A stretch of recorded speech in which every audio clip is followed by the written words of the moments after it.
Assalamualaikum warahmatullahi wabarakatuh. Salam sejahtera untuk kita semuanya. Apa kabar semuanya? Pantun untuk hari ini. Ayah kerja terus antar anak, ibu yang kuat cintanya hangat.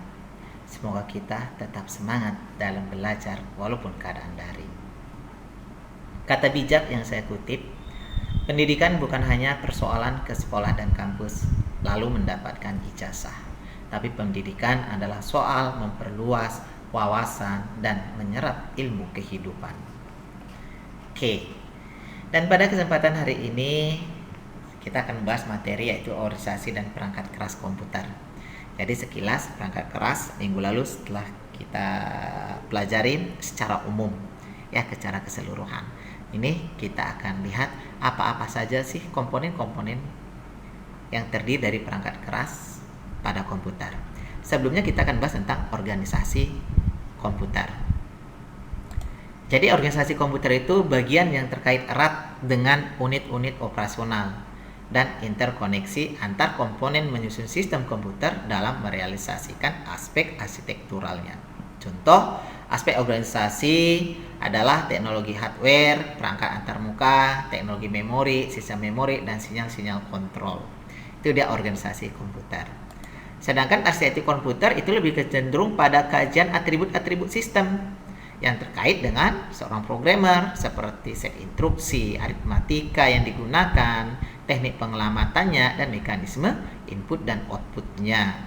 Itu dia. Jadi secara umum organisasi komputer ya kita gambarkan seperti ini. Inilah yang akan dibahas ya pada struktur organisasi komputer. Nanti ada khusus membahas tentang mata kuliah ini di semester 3 atau semester 4 nanti kalau saya tidak salah.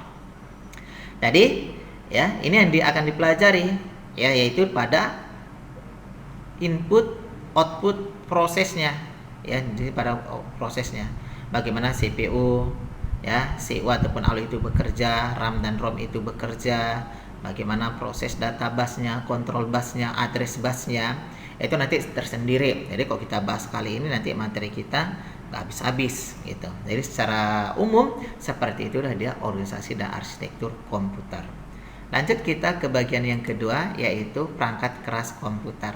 Bicara masalah perangkat keras komputer ya berarti kita bicara masalah komponen-komponen daripada komputer itu sendiri ya, yang terdiri dari input, proses, output, dan storage ataupun media penyimpanan. Ini dia semuanya ya. Jadi terdiri dari ada katanya dengan sistem pengipasannya, floppy disknya, hard disknya ya, RAM, prosesornya, motherboardnya, power supply-nya. Ini semuanya adalah bagian daripada perangkat keras komputer. Jadi kita lihat sekarang pembagiannya.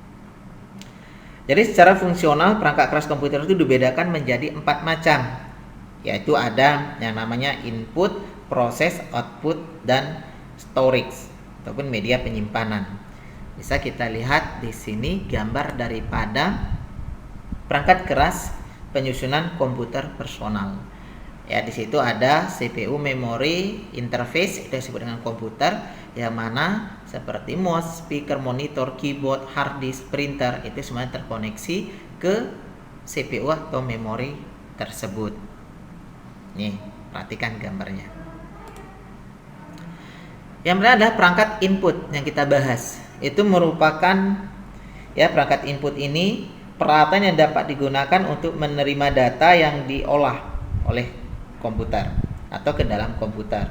Jadi perangkat ini digunakan oleh pengguna untuk melakukan interaksi dengan komputer. Tujuannya apa? Agar komputer itu melaksanakan perintah yang diberikan oleh penggunanya ataupun usernya.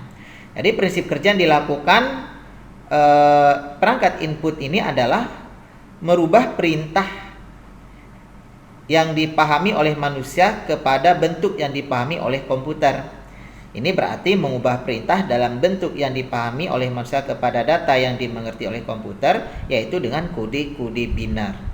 Itu dia perangkat lunak input itu sendiri.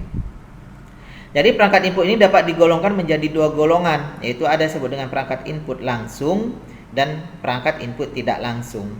Apa itu perangkat input tidak langsung? Jadi perangkat input tidak langsung itu adalah input yang dimasukkan tidak langsung diproses oleh CPU, tetapi direkam terlebih dahulu ke suatu media yang berbentuk simpanan luar. Sedangkan kalau dia input langsung, yaitu input yang dimasukkan langsung diproses oleh CPU tanpa melalui media lain. Contoh seperti mouse, keyboard, card reader, joystick, dan lain sebagainya. Kita lihat di sini ya, untuk perangkat input langsung, yang pertama itu adalah keyboard.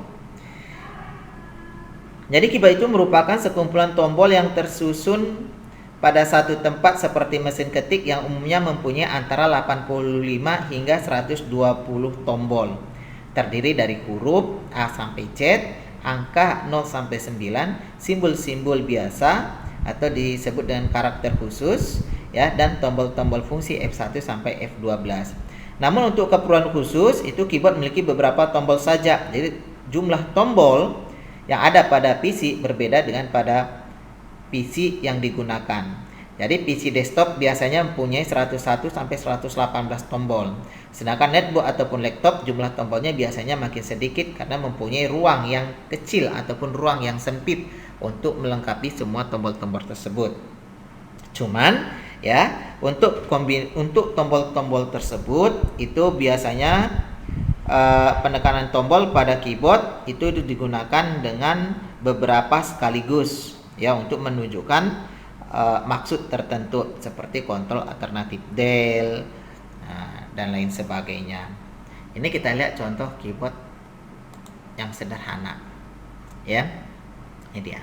Jadi ada banyak jenis-jenis perkembangan keyboard yang dikembangkan ya. Yang pertama itu ada keyboard QWERTY, itu pada tahun 1878 ya. Ini contoh daripada jenis keyboard QWERTY tersebut. Yang kedua ada keyboard Glockenberg ya. Itu jenis keyboard untuk menyempurnakan keyboard QWERTY. Ini contoh jenis keyboardnya. Ya, habis itu ada Dvorak, itu pada tahun 1932. Itu juga dirancang sedemikian rupa guna menitik beratkan beban yang menulis ya ke tangan kiri. Ini contoh keyboard Dvorak. Ada juga keyboard Maltron. Ini biasanya untuk pemain game yang bentuknya agak cengkung ke dalam agar jari digunakan itu tidak dalam posisi lurus. Ya, ini contohnya ya, Maltron.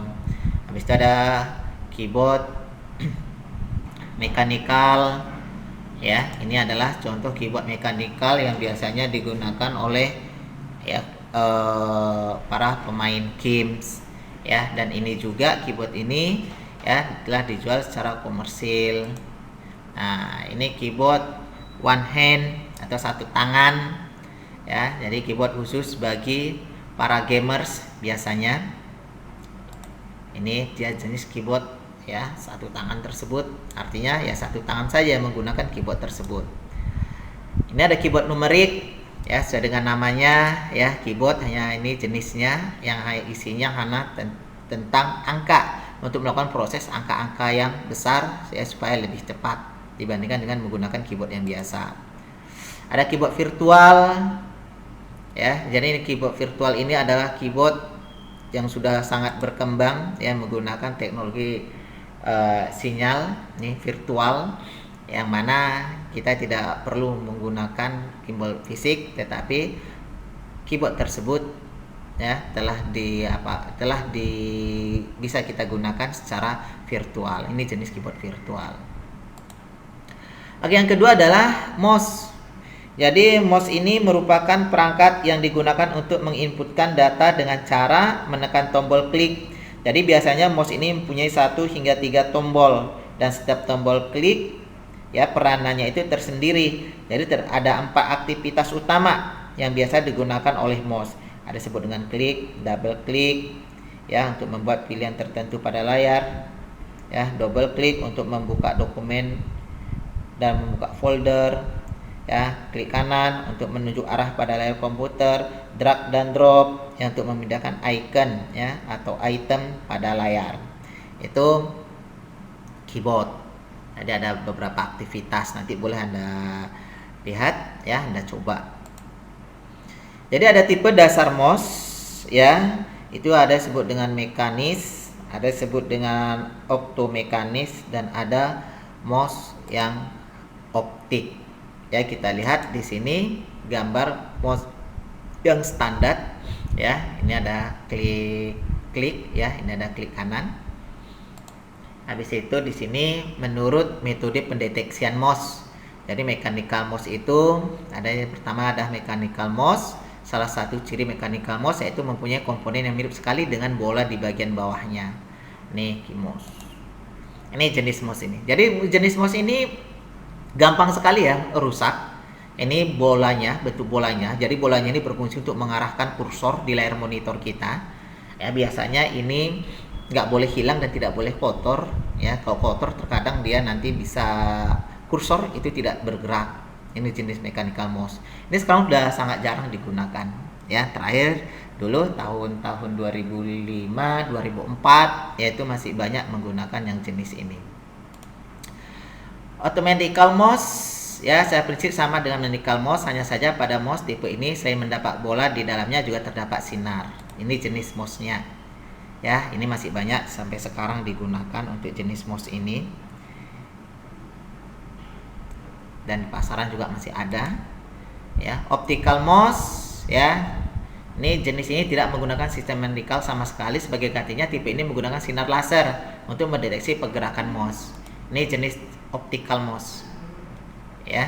Jadi dari sini sudah menggunakan sinar laser. Lanjut ya, menurut metode pendeteksian ya mouse bisa dibagi ke dalam beberapa bagian. Yang pertama ada dia sebut dengan trackball. Jenis mouse trackball memiliki ciri fisik sesuai dengan namanya. Jadi memiliki bola kecil di tengahnya yang digunakan untuk menggerakkan pointer ataupun kursor khusus untuk scroll ya. Ini jenisnya. Jadi ini untuk scroll fungsinya. Ini yang gambarnya. Jadi dia tidak perlu digeser-geser. Jadi ini bisa untuk men-scroll ya, bolanya ini untuk kita gunakan di dalam bekerja di layar monitor. Lanjut bus ya, bus mouse jenis ini terkoneksi pada PC melalui bus. Ini gunakan pada awalnya itu untuk komputer IBM. Ini jenis komputernya, jenis mouse. Ini awal-awal dulu nih sebelum perkembangan mouse. Oke, di sini ada serial mouse ya. Ini disambung melalui serial port, yaitu sebuah media komunikasi digital dinamakan informasi yang dikirim secara bit per bit. Kita lihat ini dia gambarnya serial mouse ya, dia ini sama tetap menggunakan bola ya, cuman di sini untuk pengoneksinya dia menggunakan disebut dengan serial mouse. Terus mouse PS2 ya, itu digunakan koneksi berupa 6 pin minim ya. Jadi di dalamnya ini ada pin ya, jadi pinnya ini bisa kita koneksikan ke motherboard. Dia tidak boleh patah ataupun bengkok karena nanti mouse tidak akan bisa bekerja. Ini sangat rentan sekali. Jadi kalau dulu kita masukkan itu cepat-cepat, itu kadang-kadang bengkok. Kalau udah bengkok, kalau nggak bisa kita luruskan, ya udah nggak bisa digunakan lagi. Kadang bisa kita luruskan, tetapi bisa patah pin-pin di dalamnya ini. Ini jenis PS2. USB mouse ya, seperti bentuknya ini telah menggunakan USB pengganti daripada jenis yang PS2 tadi. Terus selanjutnya wireless mouse ya. Ini merupakan mouse yang tidak memerlukan kabel untuk mentransmisikan sinyal, melainkan melalui pesan wireless yang diterima ya pada chip. Ini jenisnya wireless mouse. Mouse gaming, ini dia jenisnya ya. Oke, selanjutnya adalah joystick. Itu merupakan tongkat yang dipergunakan untuk menggerakkan kursor ya. Ini dilakukan dengan memegang tongkat derajat diputar sampai 360 derajat. Biasa digunakan untuk permainan video game. Ini merupakan jenis gambar daripada joystick. Oke ya, ini untuk video yang pertama. Nanti untuk sambungannya saya akan lanjutkan ke video yang kedua biar jangan terlalu panjang sekali penjelasan daripada materinya. Jadi untuk video yang kedua nanti ya bisa Anda lihat di link yang berbeda ya. Jangan lupa karena nanti ada tugas ya dan pertanyaan di video yang kedua. Oke, terima kasih.